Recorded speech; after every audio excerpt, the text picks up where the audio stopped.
So I'm really glad to have the chance to do this with you.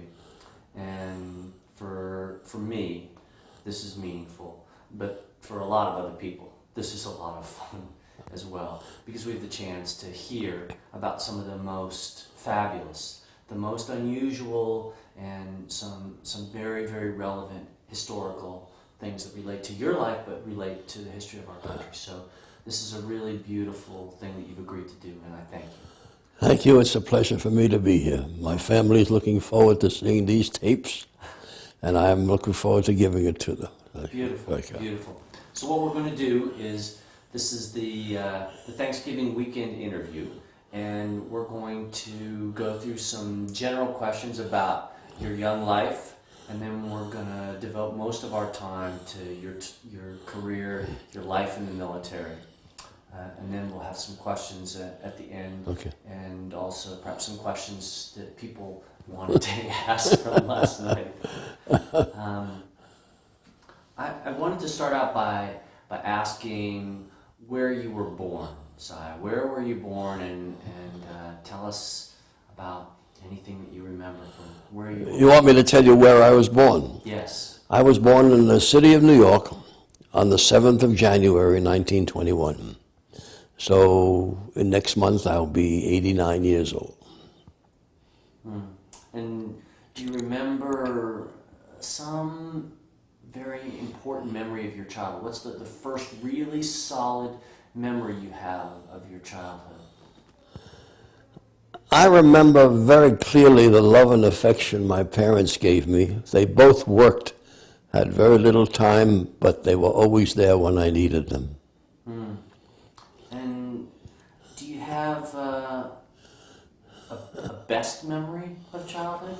It doesn't have to be your first memory, but the best memory you think you can conjure up. The best memory I have, and the most satisfying to me, was my summers when I was young in Highlands, New Jersey, where we were on the banks of the Shrewsbury River, and every morning I'd get into my rowboat and row across the Shrewsbury to Sandy Hook and go crabbing and come back with a bushel full of bluefin crabs, and occasionally, if I were lucky, a couple of soft-shell crabs. That was my greatest pleasure. Did you row your boat alone, or were you with someone else? No, I rowed the boat alone when I'm talking about 11, 12, 13 years of age. Wow. And then who prepared the crabs? You brought them to the family? Yeah, I brought them to the family. My aunt had a big pot of boiling water going, and she dropped them all in. And the soft-shell crabs I would sell for $0.05 apiece. And what did you do with the money you made selling the soft-shell crabs? I frankly don't remember. Do you remember who your best friend was growing up? You want to know who my best friend was when I was growing up? Yes. I had a friend at college, and that's the earliest good friend I had. And he was a philosophy major, and we would walk from City College, 137th Street, all the way down to the East Village where he lived. And he came of a very religious Orthodox family, but he wasn't. And his father would make him put tefillin on when he got home and give him hell for being late. But he was my best friend. What was his name? His name was Harry Reif, R-E-I-F-F. Did you keep up with him? I kept up with him, and then one day I happened to notice in the alumni bulletin that he'd passed away, and I tried to find out why, because he was a young man, but I never could find that out. Besides the summers that you spent, did your family take a vacation that you really remember, something that made a very lasting impression on you? Well, when I was very young, my mother would take me to the mountains, as they called it, at the Jewish Alps in Monticello, around that area. And families would rent a little place, and they would join together and have community meals. And I enjoyed that, but it wasn't my favorite thing. Mm-hmm. And I know you rode a bike as a youth and also later on. Was a bike an important part of your life when you were a young boy? And did you No, ride? a bike was not important to me when I was young. The only really exercise I got when I was young was walking. We'd walk 5 miles from the college downtown and back.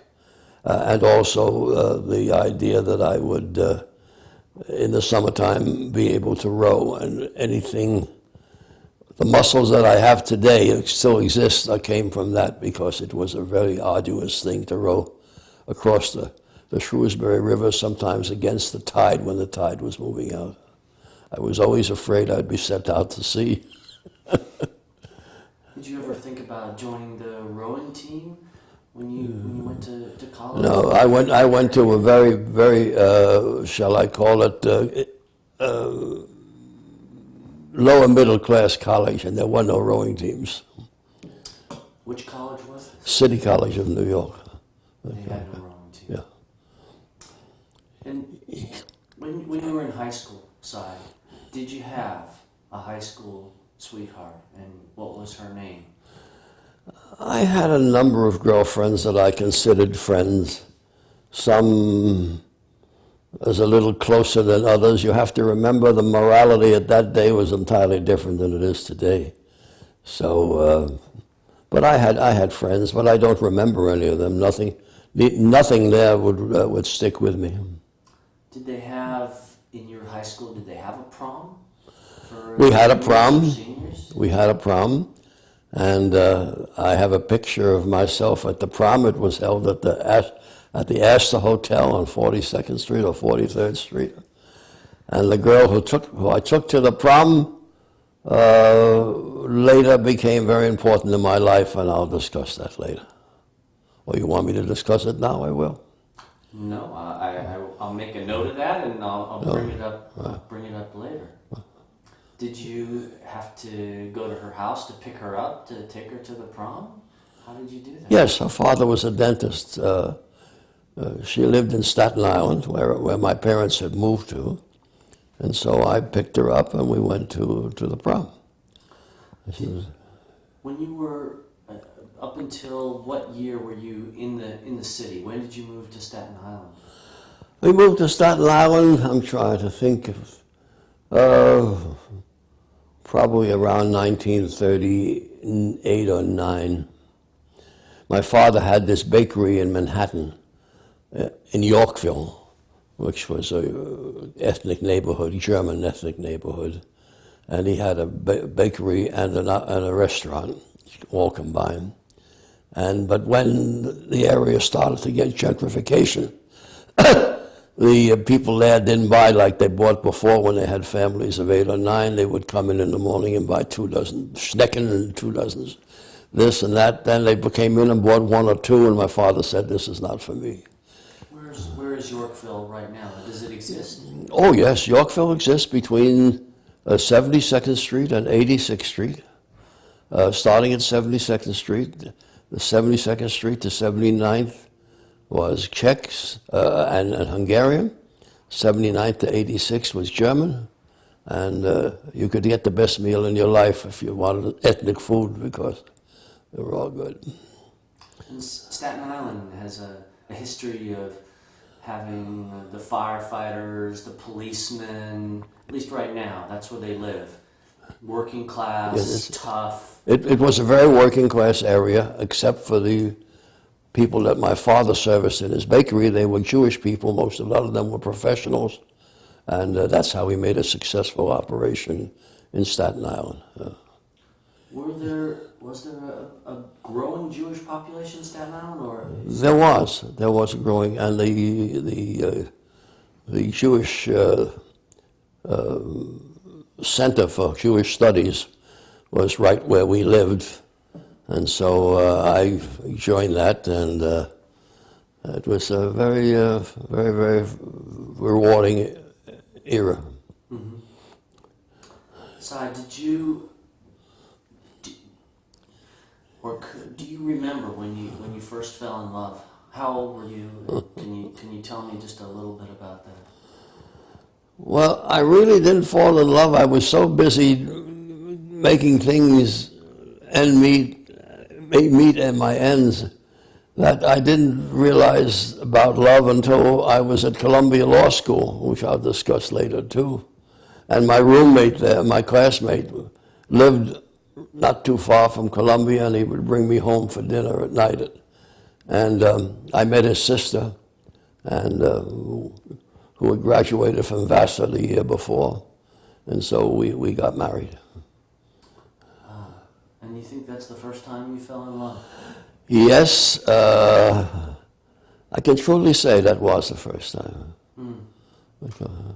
And before you went away to college, and when you were in high school, did you hold down any summer jobs? Were you working in your dad's bakery? Yes, I opened the store, the bakery, in the morning, sometimes at 6 o'clock when it opened up. I worked till 8 o'clock, and then I got on the subway and went to college.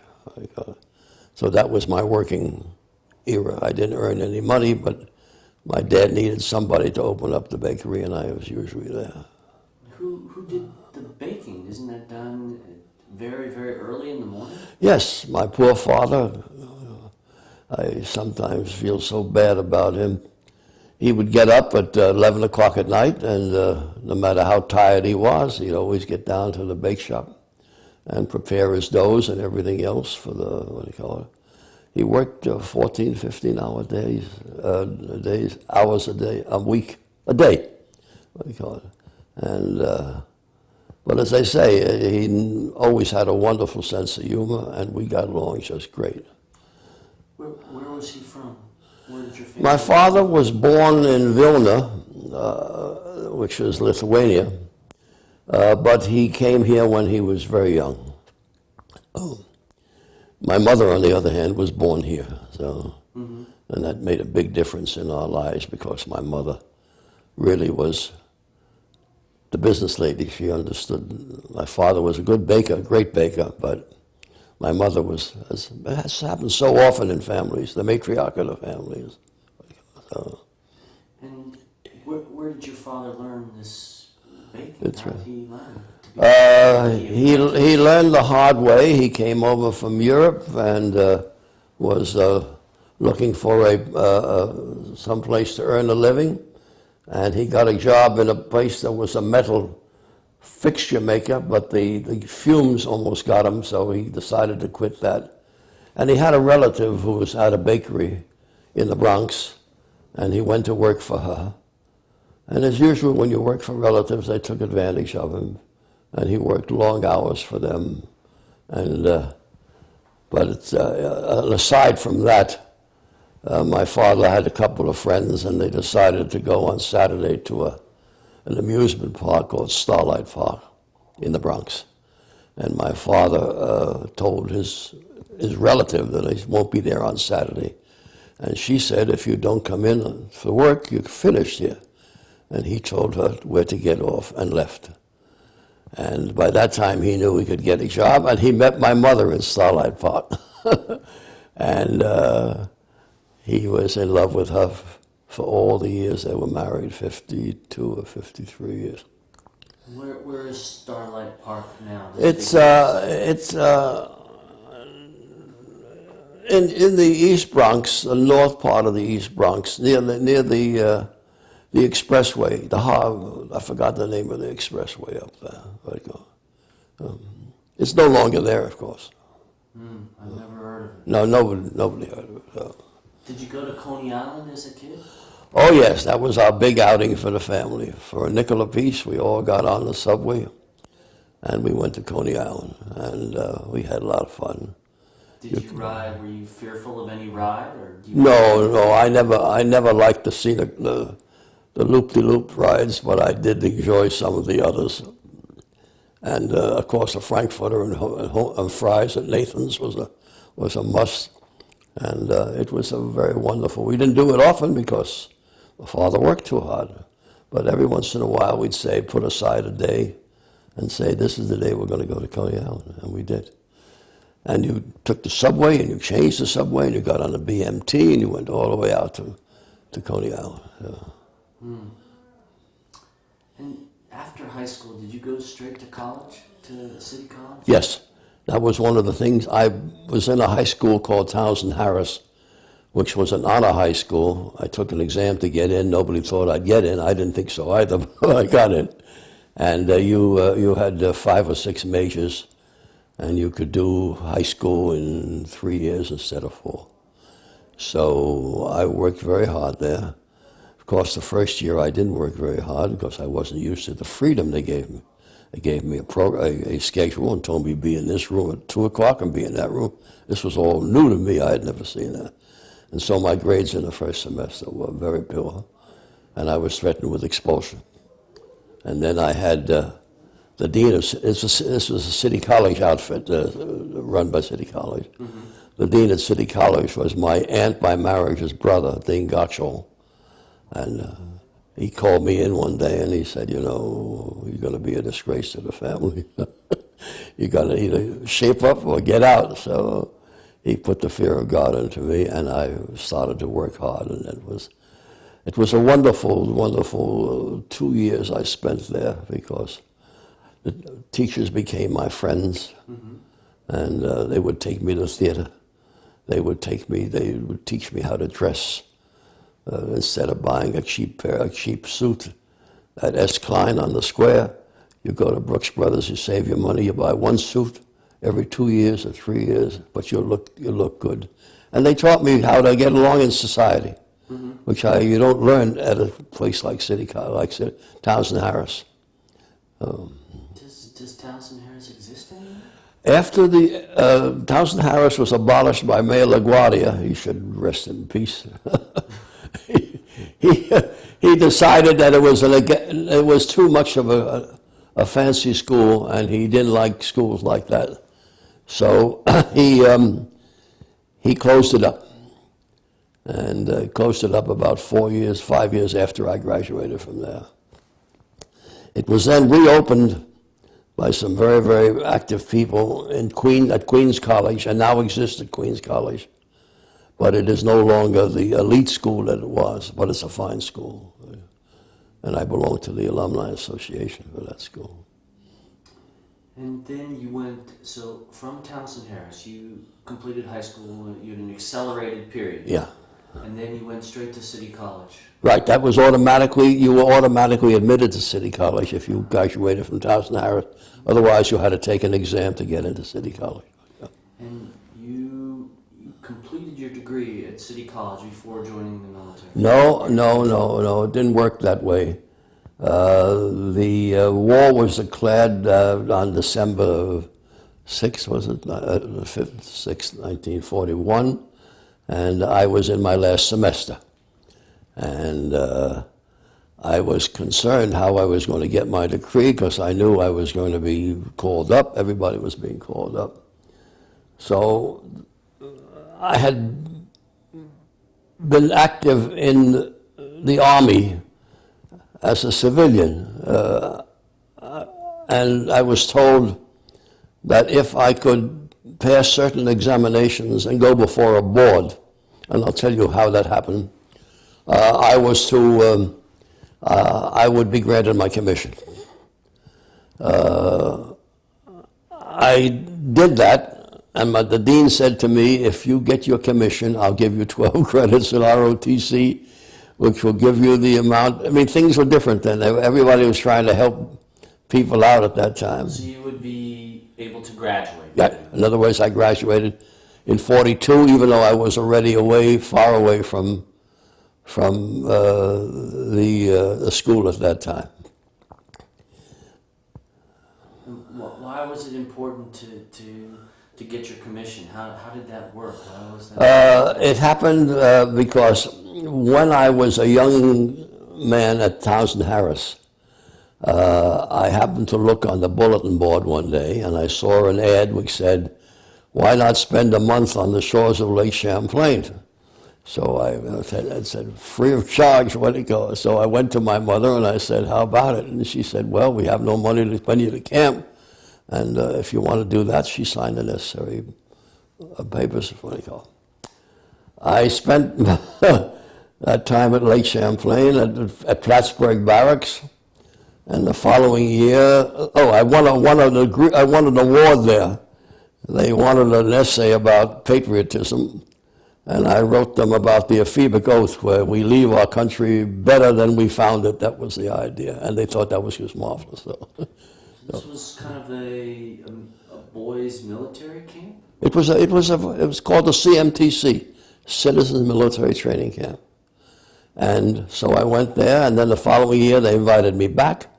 And that year I went to Sandy Hook, to Fort Hancock, where I'd done my crabbing across what do you call it. And the third year I went back there and did it again at Fort Hancock. And then the war came along, and I received a registered letter saying that if I could pass my boards and do everything they wanted, they would commission me.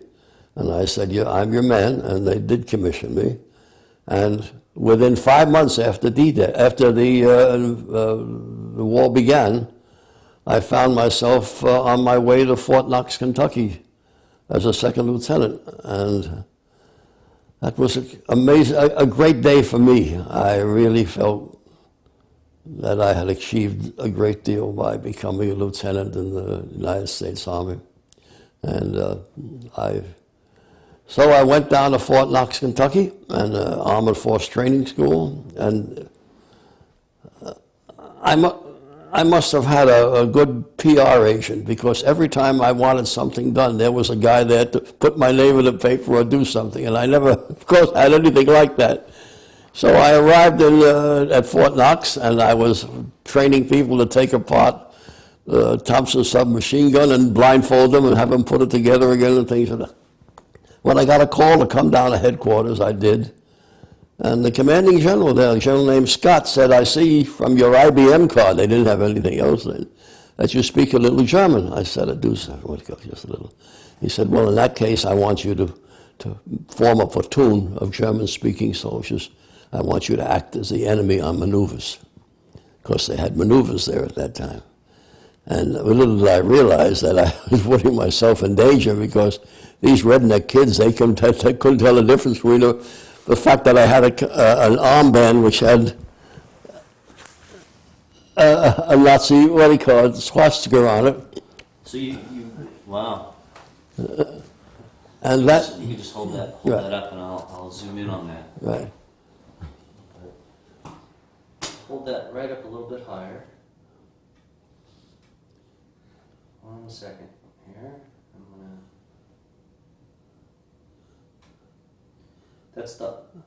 So that's the armband that you're talking about? Yes. Okay. That's me there with the armband on. That's you? Yeah. With my name and address and everything. You're the one sitting down? That's right. With a pencil in my hand, and I'm talking to a German prisoner. Not a German prisoner, a guy we picked up with his lights on, driving around. And, you know. Wow. But that's you with the armband on. That's right. The German armband. Yeah. Okay. All right. Okay. All right. Okay, we can put that down. And so I acted in this capacity for a couple of months, and then one day I got called up and told that I was to report to intelligence school at Camp Ritchie, Maryland, that I was to become an interrogator of German prisoners of war. So they were going to make me do for real what I've been doing for fake in this, what do you call it? I went up to Camp Ritchie, Maryland, which is in Thurmont, which is not very far from here, 40 miles. And I was given an exam by a German-speaking officer, and frankly, I was not very capable in German, and I thought, well, I'm back to the armored force again. But to my surprise, I passed, and I found out why I passed. I passed because the Army was a little concerned with the fact that all the interrogators they had were German boys who were born in Germany, born in Austria, and spoke German fine, but they weren't really Americans. They were, and they wanted some real boys who were born in the United States, and I was one of them, so I got into that. That's how I became a German interrogator. Shall I go on and tell you what happened after that? Just one question.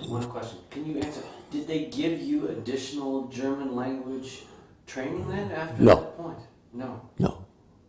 No. Whatever German I knew, I had learned in high school, and I learned at my father's bakery, which was a German-speaking neighborhood, and many of the people there spoke German, so I got along fine with them. Okay. So thereafter, I was waiting to be assigned to go to Europe as an interrogator when I was called in one day and told they're going to send me to a higher intelligence school. And that's when they sent me to the Order of Battle School. This is really one of the most interesting things that most people know nothing about. Right. I'd like to take a moment to explain what Order of Battle is, because unless you understand what I was doing, you won't have any appreciation of what it meant. Any commander worth his salt, and I certainly consider Eisenhower a commander worth his salt, wanted to know what was opposite him. What did he face when he went into battle? What was the strength of the enemy? What was the equipment of the enemy? What was the location of the enemy? What was the disposition on the ground of the enemy? What was the organization of the enemy? Did he have divisions, corps? And again, what was the movement of the enemy? Were they moving around? All this is called order of battle, and it's called enemy order of battle. But enemy order of battle could include people who are our friends today but were enemies then, or were friends then but are enemies now. The Taliban. We supported the Taliban against the Russians. We gave them all the arms they wanted, and so you have enemy order of battle encompasses every nation on the earth. Some of it means nothing, and some of it was more important than others. But we had to know. We had a section which had to know, and we had specifics. There was a country that taught the Balkans. There was a country that did other places, but order of battle has been for generations, for hundreds of years, been a method by which a commander could find out what was going on. And what he did, he had a G2 who was an intelligence officer, and we in turn from the order of battle section would give him the information, and he would brief the commanding officer. So that was what I really did. Okay. And you were assigned, so you were in the German order of battle. Yeah, that was the only order of battle thing we had at that time, and I was assigned. I might as well mention the fact that, to my great surprise, when I graduated from Order of Battle School, I was ordered to fly to England. I had never been in an airplane in my life, and going across the ocean in an airplane was something so exotic to me. So I got into the airplane with a number of all high-ranking brass officers, and I said to myself, well, they must think pretty highly of me. They're sending me with all these guys. And we flew to Newfoundland, because you couldn't fly at one fell swoop to England. And from Newfoundland, from Stephansville, I think it was, we flew to Prestwick, Scotland. So most transport was by sea, was by ship? Oh, 99% was by sea. And Eisenhower's had his headquarters in London? And yes, he hadn't really completed the SHAEF headquarters yet. And I was assigned to an outfit called TIS, a British intelligence outfit, called Theater Intelligence Section, which later became the Order of Battle Section of G2 at SHAEF. Okay. So what was your specific role in the Order of Battle Section to prepare for D-Day? I would, first of all, let me make it very clear, I was never told exactly when and where D-Day was going to be, but I could surmise it from the work that they gave me to do. I kept keeping track of all the German divisions in Brittany and in Normandy. And so when they moved, I knew they moved, and I would report that. And we had a SHAEF Intelligence Digest, which we published every week, which was highly thought of, a top secret document. and in it we would relate any changes in the status of the German order of battle. So where did you get your information? That's the interesting. As much as you can tell me. Yeah, I can tell you, no secret anymore. Got information from many sources. One big source was enemy agents we had on the ground. Without agents on the ground, we would have been pretty much stifled. But we had a lot of agents on the ground. That's what killed us in the Middle East. We had no agents on the ground to tell us what was going on. So that was one way of getting it. And after a while, I began to know who the good agents were and the bad ones were. When I got a report that this and this division passed through this town on such and such a day, I'd look to see who sent that to me. And if I knew him by his code name, Diablo or Rienzi or something like that, I know it was important enough to record. So that was one source. A second source was a very important source, was the French National Railway.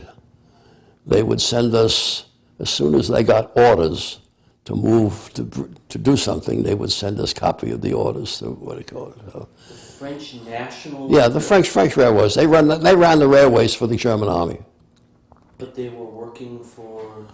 Well, they were working for us in a way because the Germans didn't know they were sending us the bill of ladings, what do you call it? But we knew that a German division, armored division, would require, in order to move, would require 64 trains. 18 trains would be for tanks, 16 cars would be for heavy equipment, 14 cars would be for troops. And so if we had 64 cars moving, we knew they were moving an armored division. And so that's the way the French railways were very helpful to us. Another big source of information, which I was not privy to, it was indirectly, was the breaking of the code at Bletchley Park. Enigma. In order to get Enigma dispatches directly, you had to show a good reason why you needed it and why you were entitled to it and why it would change your views on things. I couldn't show that, and I was never given the classification. The classification for a person who could get Enigma information was not biased. I forgot the word.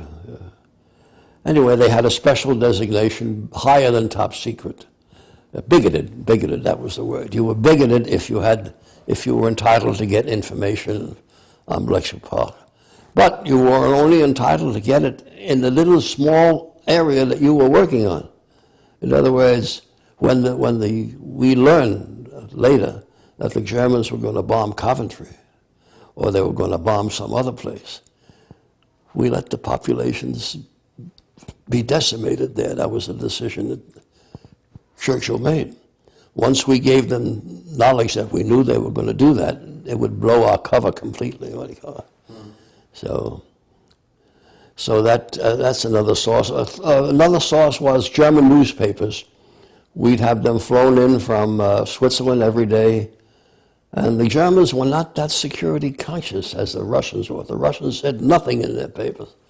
But the Germans would have once in a while our dear son Hans of the 341st Infantry Division was killed in action on the East Front, you know what you call it. So we knew you get information like that. There were other sources. Every once in a while, one of our group who spoke good French was dropped in France and dealt with the Maquis, which was the underground, and would come back, and we knew he'd been because he came back bearing Camembert cheese. So we knew he'd been, of course he couldn't talk very much about that. So those were some of the sources. Oh, another source which I'm sure the group who went to the Spy Museum yesterday must have seen.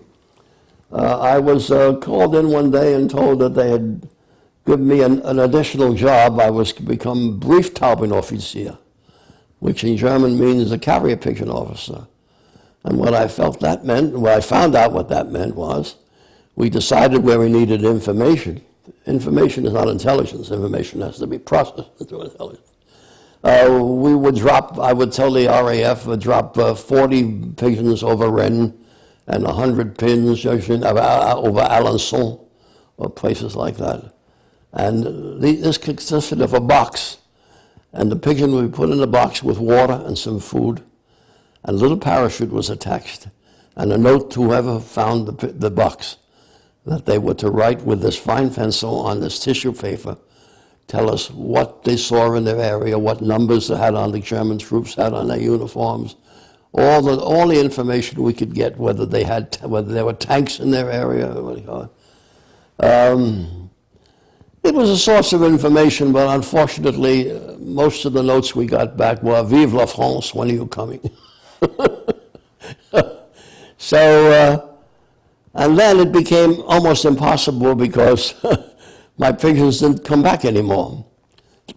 Some came back, and some came back with beautiful maps and drawings. We knew right away the Germans had prepared this, showing dispositions. But we knew my pigeons didn't come back, and then we found out the French were eating my pigeons. So that was the end of Brieftafeloffizier. Oh, yeah. On the preparation for the invasion, did you have a specific role? So you were in charge of troop movements in Normandy and Brittany. Right. Well, I among others, but yes. But what do you remember about that time? Do you remember thinking of the uncertainty, or the fact that it just seemed inconceivable that this could be planned and carried out? Did you think it would succeed? The invasion? Yes. I felt the invasion would succeed. I never for one moment ever thought that we would lose the war, or be thrown back into the sea. I knew the Germans were determined fighters and that they could do things which we would not find acceptable to American troops. But in the long run, I knew that we were going to be successful.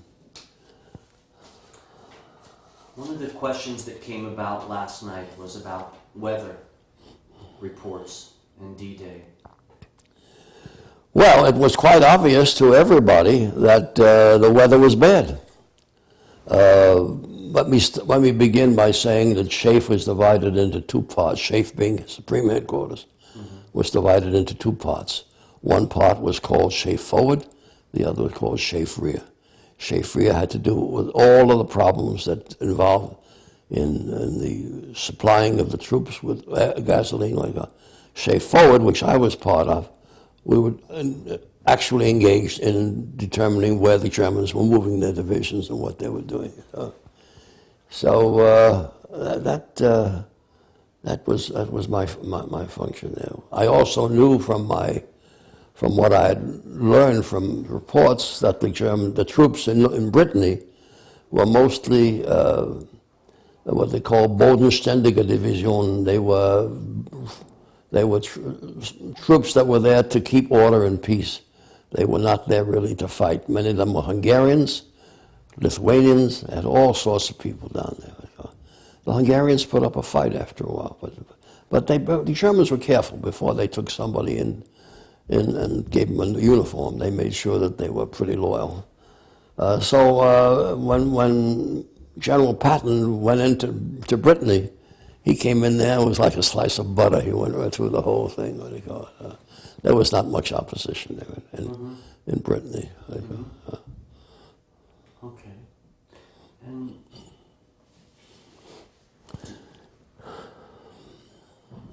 on D-Day, where were you, sir? On D-Day, SHAEF Forward, we moved to the woods in Cosham Woods, overlooking the port of Portsmouth.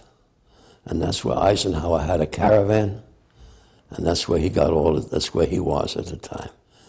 What could you see, or what could he see from there? Oh, nothing. I mean, he couldn't see what was going on. But it was the headquarters, and it was all, we had fully equipped electronic equipment, and he could talk to everybody, and that was his headquarters at the time. And was there any fear that there would be some knowledge of his location or some retaliation that would take place as D-Day was happening, or that the Germans had to respond to this massive influx? The Germans were woefully inefficient with their agents in England and Scotland. By the time D-Day was rolling around, there wasn't one free agent that I could say. Most of them had been caught, threatened with a noose, and told if they didn't work for us, they were going to be hung. And they turned them, they called turn them. And so they became agents working for us. And so we told them what to say and what to do and what not to do. But you had to be very careful, because you had to give them enough credibility so that the Germans would not get suspicious. And it worked like a charm. What could you promise them after the war? They got the noose, most of them. They really were hung, so many of them. Even if they cooperated? Yeah, most of them, we realized, only cooperated because they had no choice in the matter. And some of them who refused to cooperate were hung within 24 hours after they were caught. There was no monthly or yearly hiatus before, on appeals or anything like that. This was all done through military tribunals? Yeah. It wasn't really a tribunal. MI5 and MI12 would catch the guy and bring him in, and before you knew it, he was gone. They didn't have and then you remember, after these were difficult times. Nobody was going to take any chances that something like that, they would get out or say something. So this was what we weren't concerned about Eisenhower's safety. We only became concerned about Eisenhower's safety when the Battle of the Bulge took place, and German troops in American uniforms, speaking English, infiltrated our lines. And you may have heard about this or seen it in the movies. They turned the signs around, and so that our troops were going in different directions. But as soon as they were discovered, for example, they would say to somebody, if a guy was suspicious, an MP, he'd say, who won the World Series last year? The guy would say, World Series? Gee, I don't remember. Oh, you don't remember. What was the real name of the Brooklyn team? Oh, I really don't remember that either. They take him out and they shoot him. They realized right away that these were people that had infiltrated. It's a long, long story about the Battle of the Bulge. Germans were very successful up to a point, but they didn't have the gasoline that they needed. They had these big tanks which required tremendous amount of gasoline, and they couldn't capture any of the depots where we kept our gas, and they were dependent on that. And the German paratroopers that landed were all English-speaking, the same as I told you before, many of them. And they were led by a man named Baron von der Heide, who'd been a scholar at the Rockefeller Center in New York, and so he spoke perfect English. But it was midwinter, and you got to remember things were cold and bitter. And he, just an aside to this, but when he was given the job, he said to Sepp Dietrich, who was the head of the army that was going to run this operation for that portion, I'll only do this on two conditions, General. One, that the wind is not more than 12 miles an hour. Of course, if the wind is more than 12 miles an hour, my parachuters will be spread all over And secondly, my second request is, and this is most important, I want the troops that I'm going to command, the paratroopers, to have trucks to take them to the airport, because they can't march 8 miles and then go into battle, So neither one of them came about. The German troops had to walk to the airfields to get on their airplanes. The wind was too much for them. They were all over the place. And von der Heide, about 4 days or 5 days after the Battle of the Bulge began, walked into Monschau, which was a big center city, and asked to see the German commander. They took him to see the American commander, who was still running the show. The Germans had not taken that town, and he knew right away that the jig was up.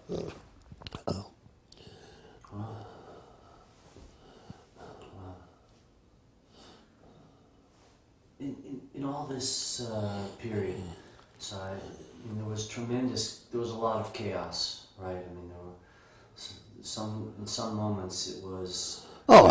Absolute chaos. How in some of these moments, as you were just telling me, how did you know who was... Who was what? Who was what, yes. Well, in many cases we didn't know, and but when the tide of battle turned, these guys in American uniforms would be running back to the German lines and shouting, "Kamerad, Kamerad," and so we knew that some of them would. But most of them were not very, very happy with their job. That's good. So you mentioned last night about the issue of people being evil. I mean, do you believe that the German army, the people, the majority of soldiers, were these evil people, or they were led by evil I don't believe that. I don't believe that the majority. Ideology?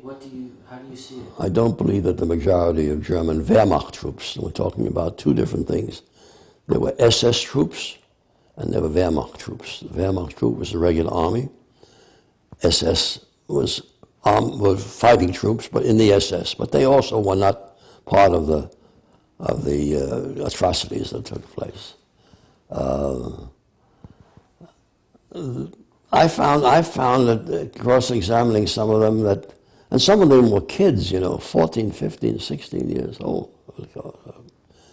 So I didn't feel any great animosity toward them.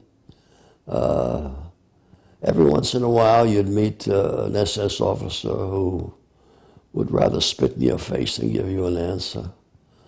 And those people I felt were worthy of being disposed of. But of course, I couldn't do it, and nobody in my unit could do it, but we called a French resistance officer, and we turned this SS officer over to him, take him out in the field, and you heard the rattle of the machine gun, what they call it. So that was a way of settling things. But we never did. We never used what we term today as waterboarding or things of that sort, what they call it. We made prisoners who we felt would talk. We gave them a cigarette, bar of chocolate, sat them down, and said, "Look, the war is lost. You might as well tell us everything you know," and they were ready to spill their guts. So you never had to use Never. harsh techniques? No, I didn't anyway. Not to my knowledge. There you go. So. Mm-hmm. And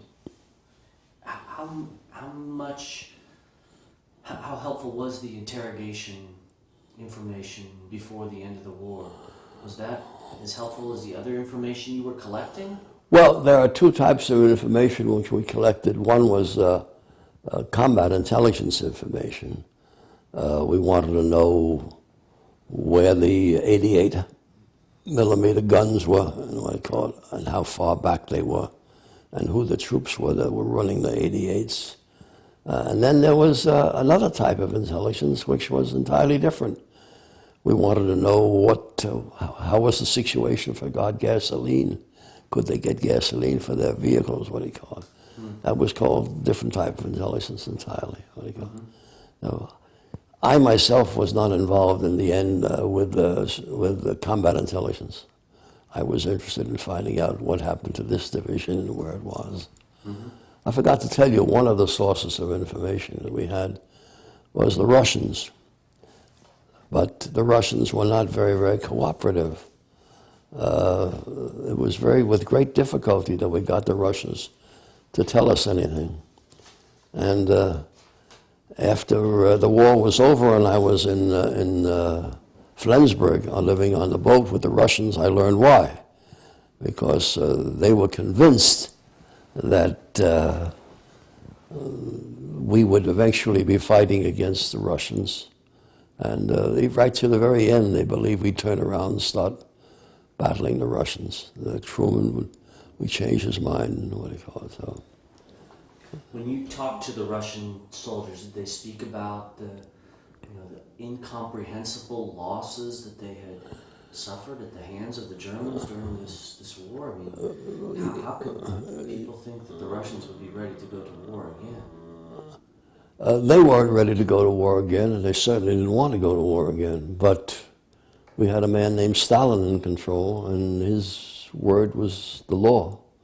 And when we get into the Patria, I'll tell you some stories about the Russians, who we actually were with 24 hours a day, 3 meals a day in the dining room. What do you call it? Well, let's talk about Reims. So, in France, you were there at the signing of the surrender of the Axis troops, yes? Right. And this was General Jodl was there? Yes. And Admiral von Friedberg. Right. And Admiral von Friedberg signed on behalf of the German Navy, and Jodl signed on behalf of all the other German armed forces. And there were no other leaders there, no German politicians? No, what happened was Dönitz, who regarded himself as the Führer because Hitler had mentioned him as his successor, had sent General Jodl and Dönitz with the instructions they were to delay things as long as possible. Because by delaying things, it gave chance for German troops coming from the east and coming from Norway and coming from to get back into a safe area so they wouldn't be caught by the Russians. And he succeeded in that. A couple of 100,000 German troops were able to get back into safety if you want to call it that. And the Russians would have done what to those troops? They would have sent them to Siberia, and they wouldn't have been heard of again. Maybe some of them were heard of 10 years later, but very few. Very few. So the idea, and the German soldiers were guilty. They knew they were guilty of what they'd done.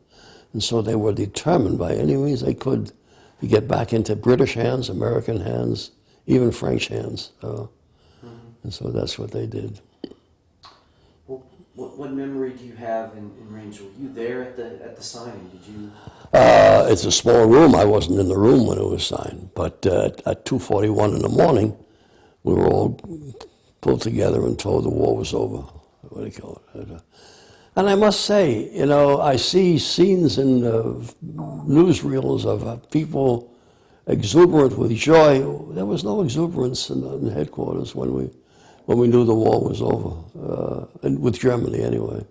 It was to be expected, and it came about, but it wasn't a moment of great happiness and joy.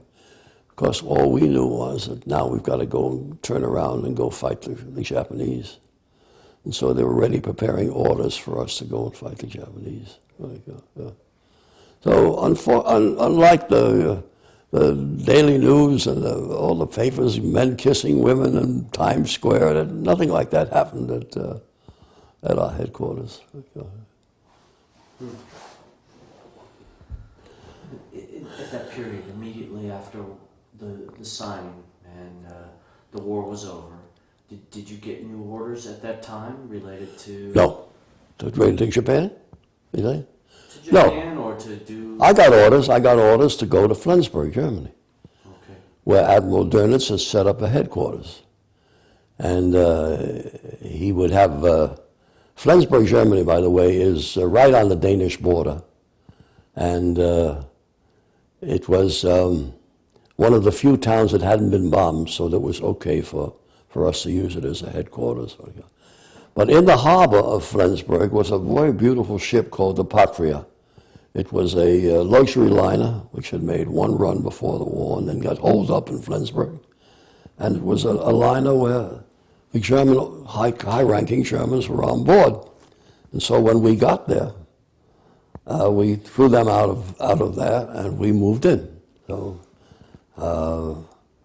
I must say that was a really revelation to me to have my own stateroom, and it was just hard to believe.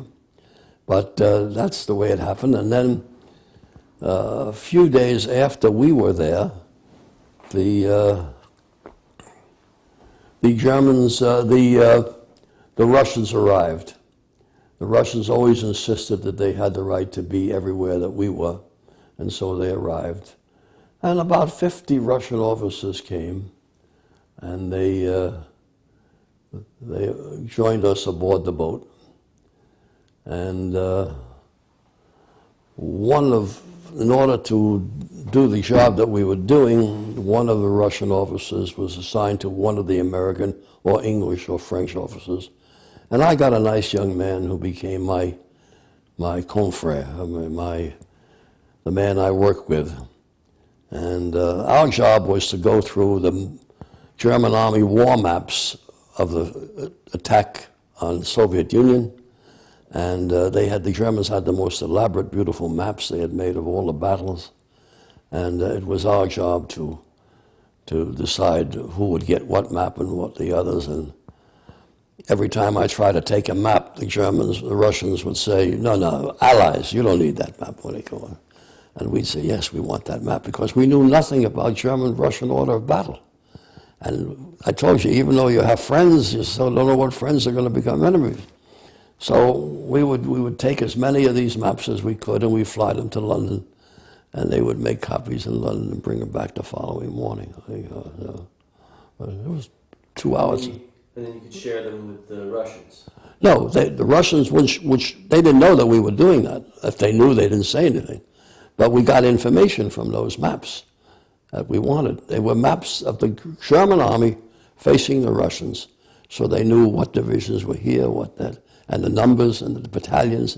We knew very little about the Russian army, the Red Army. But this was after the war. This was after the war, and we were trying to learn about the Russians. Right, we were trying to build up our order of battles about the Russians, is what I call it. So that was one of the ways that we did it. But my friend became very friendly with me. Do you remember his name? No, I don't remember his name, but he and I had many conversations. He spoke some good, fairly decent English. And I would say to him, you don't understand, I said to him. You couldn't get up in Red Square and say Stalin is a bum. And he'd look at me and say, why would I want to get up in Red Square and say Stalin is a bum? I said, forget it. then I'd say to him, how can you be a communist? I say, rubles are rubles, he said. If I had a lot of rubles, I'd have a dacha outside of Moscow, He said, more important than that, my grandfather was a serf. My father would have been a serf if not for the revolution, and I would have been a serf if not for the revolution. And you tell me, and here I am, an officer in the Red Army, a graduate engineer, and I said, he said, you're telling me why I'm a communist? I'll tell you why I'm a communist. Because of all those factors. Wouldn't you have been a communist? So, anyway, he became so friendly with me. How much time we have? We're going to have to, we have about 2 minutes. Okay, I'll finish up the story. We've got, 1 minute. Well, and anyway, we became so friendly that he said to me one day he was getting leave to go back to Moscow, and he wondered if I could get leave to go back with him, and he wanted I should meet his family and see his wife and his daughter, So I said, okay, sounds good to me. And I went to see my general. They're all living on a boat, so there was no problem. He said, are you crazy? He said, you think they're going to let you, an intelligence officer, into the Soviet Union now, go to Moscow? No, but he says, I'll give you the orders. You can have the orders. So he gave, the orders were printed, and I was fit to go to Moscow on the following Thursday. And then my friend disappeared. He didn't show up at all. So I asked the man who took his place, his name was Alyoshin, I remember that. What happened to Alyoshin? You don't know anything what he called. So the following Thursday, I had my bags packed and I was at the gangway at the bottom of the boat, and of course he never showed up. And I didn't expect him to, but he never showed up. A few days afterwards, I was in the, you've been on a cruise liner, they have cabins on both sides, cabin door open, and he came out. And he saw me and he turned absolutely white.